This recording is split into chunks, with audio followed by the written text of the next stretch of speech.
کسایی که میگن منم اگه اینقدر بمالم به خودم خوشگل میشم.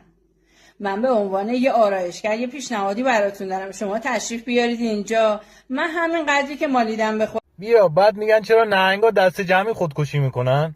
من یه سوال دارم از شما چرا اینقدر زیاد شدین؟ مگه تو اکسپلور زاد و ولد میکنین؟ گرم زدین به الگوریتم اینستا، هرچی پست بی محتواتر ویوش بیشتر. فشاری که روی دمپایی‌های تو هست روی مردم ایران نیست. قیافه شبیه دفاع آخر فوتبال دستی میمونه.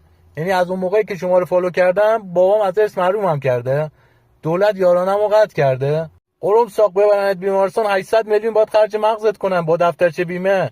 نوار مغز ازت بگیرن 2 ساعت اولش خالیه. به قرآن یزید تو رو ببینه میگه یا اولفصل، گردنت انقدر کلفته میشه پشتش لباس عوض کرد. خستمون کردین.